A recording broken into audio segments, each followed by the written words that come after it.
ಬೆಂಗಳೂರಲ್ಲಿ ಹೆತ್ತ ತಾಯಿಯೇ ತನ್ನಿಬ್ಬರು ಮಕ್ಕಳನ್ನು ಕೊಲೆ ಮಾಡಿರ್ತಕ್ಕಂಥ ಘಟನೆ ನಡೆದಿದೆ. ಸುಬ್ರಹ್ಮಣ್ಯಪುರ ಪೊಲೀಸ್ ಠಾಣಾ ವ್ಯಾಪ್ತಿಯಲ್ಲಿ ಈ ಘಟನೆ ನಡೆದಿದೆ. ಮೊದಲು ಮಕ್ಕಳನ್ನು ಹತ್ಯೆ ಮಾಡಿ ಆನಂತರದಲ್ಲಿ ತಾನೂ ಕೂಡ ಆತ್ಮಹತ್ಯೆಗೆ ಯತ್ನಿಸಿರ್ತಕ್ಕಂಥ ಆರೋಪ ಈ ತಾಯಿ ಮೇಲಿದೆ. ತಾಯಿ ಮಮತಾ, ಜಾರ್ಖಂಡ್ ಮೂಲದ ಮಮತಾ ಮಕ್ಕಳನ್ನೇ ಕೊಂದಂಥ ತಾಯಿ ಅಂತ ಆರೋಪವನ್ನು ಹೊತ್ಕೊಂಡಿದ್ದಾರೆ. ಇದೀಗ ಮಕ್ಕಳನ್ನು ದಾರದಿಂದ ಅವರ ಕುತ್ತಿಗೆಯನ್ನು ಬಿಗಿದು ಹತ್ಯೆ ಮಾಡಿದ್ದಾರೆ. ಬಳಿಕ ನಾನು ಬದುಕಬಾರ್ದು ಅಂಥೇಳಿ ಮಮತಾ ಆತ್ಮಹತ್ಯೆಗೆ ಟ್ರೈ ಮಾಡಿದರು. ಸದ್ಯಕ್ಕೆ ಆತ್ಮಹತ್ಯೆಗೆ ಟ್ರೈ ಮಾಡಿದಂಥ ಮಮತಾರನ್ನು ಆಸ್ಪತ್ರೆಗೆ ದಾಖಲು ಮಾಡಲಾಗಿದೆ. ಸ್ಥಳಕ್ಕೆ ಸುಬ್ರಹ್ಮಣ್ಯಪುರ ಪೊಲೀಸರು ಭೇಟಿ ಕೊಟ್ಟು ಪರಿಶೀಲನೆ ಮಾಡ್ತಾ ಇದ್ದಾರೆ.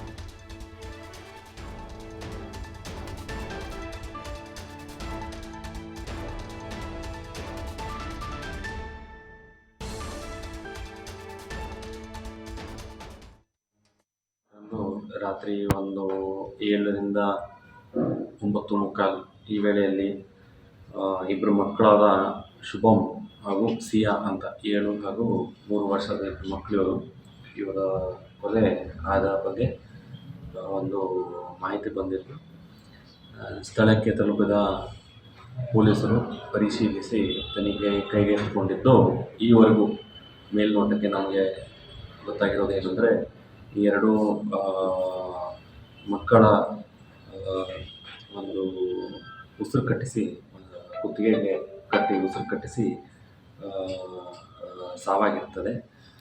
ಇದಕ್ಕೆ ಇದನ್ನ ಅವರ ತಾಯಿ ಮಾಡಿದ್ದಾರೆ ಅನ್ನೋ ಒಂದು ಶಂಕೆ ಮೇಲೆ ತನಿಖೆ ಮುಂದುವರೆದಿದೆ. ಈಗಿನ ಕಾಲದಲ್ಲಿ ತಾಯಿ ಬಿಟ್ಟುಬಿಟ್ಟರೆ ಯಾರೂ ಇರಲಿಲ್ಲ ಮನೆಯಲ್ಲಿ. ಸದ್ಯ ತಾಯಿ ಕೂಡ ಚಿಕಿತ್ಸೆ ಆಸ್ಪತ್ರೆಯಲ್ಲಿ ಪಡಿತಾ ಇದ್ದಾರೆ. ಅವರು ಈ ಘಟನೆ ಆದ ನಂತರ ತಮ್ಮ ಕುತ್ತಿಗೆಗೂ ಇದಾಗಿದೆ, ಗಾಯ ಆಗಿದ್ದು ಚಿಕಿತ್ಸೆ ಪಡಿತಾ ಇದ್ದಾರೆ. ಇವರೆಗೂ ಆದರೆ ತಾಯಿ ಹೇಳೋದು ತಂದೆ ಮಾಡಿದ್ದಾರೆ ಅಂತ. ಎರಡೂ ಒಂದು ಇದನ್ನು ಗಮನದಲ್ಲಿಟ್ಕೊಂಡು ಎಲ್ಲ ಆಯಾಮಗಳಲ್ಲಿ ತನಿಖೆ ಮುಂದುವರೆದಿದೆ.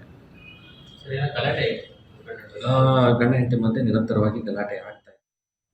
ನೋಡ್ತಾ ಇದ್ದೀವಿ, ಸುಬ್ರಹ್ಮಣ್ಯಪುರ ಠಾಣಾ ವ್ಯಾಪ್ತಿ ಇದು. ಉತ್ತರಹಳ್ಳಿ ಪಕ್ಕ ಬರುತ್ತೆ.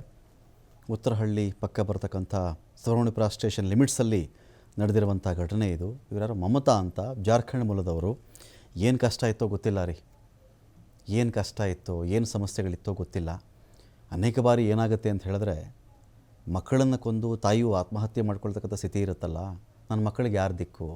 ಅವರೇ ಆತ್ಮಹತ್ಯೆ ಮಾಡ್ಕೊಂಡು ಸತ್ತು ಹೋಗೋದು ಬೇರೆ, ನಾನು ಅಕಸ್ಮಾತ್ ಸತ್ತು ಹೋಗ್ಬಿಟ್ರೆ ಮಕ್ಕಳಿಬ್ಬರು ಬೀದಿ ಪಾಲಾಗ್ಬಿಡ್ತಾರೆ. ಈ ಟೆನ್ಷನ್ ಇರುತ್ತೆ. ಪತಿಯಿಂದ ಸಮಸ್ಯೆ ಇತ್ತಾ, ಹಣಕಾಸಿನ ಕೊರತೆ ಇತ್ತಾ, ಸಾಲ ಮಾಡ್ಕೊಂಡಿದ್ರ, ಜೀವನ ಕಷ್ಟ ಆಗ್ತಿತ್ತಾ, ಜಗಳವ, ಸೇಡ, ಗೊತ್ತಿಲ್ಲ. ಏನು ಮಾಡಿದ್ದಾರೆ ಇಲ್ಲಿ, ಇಬ್ಬರೂ ಮಕ್ಕಳನ್ನು ಈ ಮಮತಾ ಎನ್ನುವ ಜಾರ್ಖಂಡ್ ಮೂಲದ ಮಹಿಳೆ ದಾರದಿಂದ ಕುತ್ತಿಗೆ, ಇನ್ನೂ ಪುಟಾಣಿ ಮಕ್ಕಳು ಪಾಪ, ಇನ್ನೂ ಪ್ರಪಂಚನೇ ಕಾಣದಂಥವು, ಆಡಿಕೊಂಡು ಬೆಳೆಯುವಂಥ ಮಕ್ಕಳು. ಅವ್ರಿಗೇನು ಗೊತ್ತಿರುತ್ತೆ, ಅಪ್ಪ ಅಮ್ಮನ ಪ್ರಾಬ್ಲಮ್ ಅವ್ರಿಗೇನು ಗೊತ್ತಿರುತ್ತೆ. ಅನೇಕರು ಈ ಥರ ಮಕ್ಕಳ ಹೇಳ್ತಾರಲ್ಲ, ಅತ್ಯಂತ ಶವಪೆಟ್ಟಿಗೆ ಅತ್ಯಂತ ಚಿಕ್ಕದಾದಷ್ಟು ಅದರ ತೂಕ ಜಾಸ್ತಿ ಅಂತ. ಎಷ್ಟು ಶವಪೆಟ್ಟಿಗೆ ಚಿಕ್ಕದಿರುತ್ತೋ ಅದರಿಂದಾಗುವ ದುಃಖ ಮತ್ತು ತೂಕ ಎರಡೂ ಕೂಡ ಜಾಸ್ತಿ ಅಂತ ಮಾತಾಡ್ತಾರೆ. ಮಕ್ಕಳ ಸಾವನ್ನು ಯಾರು ಕೂಡ ನೋಡೋಕ್ಕಾಗಲ್ಲ, ಮರುಗಬೇಕಷ್ಟೆ, ಕೊರಗಬೇಕು, ಮರುಗಬೇಕು. ಆ ರೀತಿ ಎರಡು ಪುಟಾಣಿ ಮಕ್ಕಳು, ಅವರನ್ನು ಸಾಯಿಸ್ಬಿಟ್ಟು ಈ ಮಮತಾ ಎನ್ನುವರು ಅವರು ಕೂಡ ಆತ್ಮಹತ್ಯೆಗೆ ಟ್ರೈ ಮಾಡಿದ್ದಾರೆ. ಏನೋ ಚಿಕಿತ್ಸೆಯನ್ನು ಕೊಟ್ಟು ಸದ್ಯಕ್ಕೆ ಅವರು ಬಚಾವ್ ಅಂತ ಕಾಣುತ್ತೆ. ಈಗ ನೋಡಿ, ಈ ಇಬ್ಬರು ಮಕ್ಕಳನ್ನ ಕಳ್ಕೊಂಡಲ್ಲ ಅಂತ ಇನ್ನು ಜೀವ ಇರೋವರೆಗೂ ಈ ತಾಯಿನೂ ಕೂಡ ಕೊರಗಬೇಕು.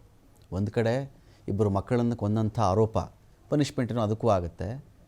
ಪನಿಷ್ಮೆಂಟ್ ಬಿಟ್ಬಿಡಿ ಒಂದು ಕಡೆ, ಮಾನಸಿಕವಾಗಿ ಪ್ರಾಯಶ್ಚಿತ್ತ ಬೇರೆ, ಪಶ್ಚಾತ್ತಾಪ ಸಾಯೋವರೆಗೂ ಇರುತ್ತಲ್ಲ ಇದು.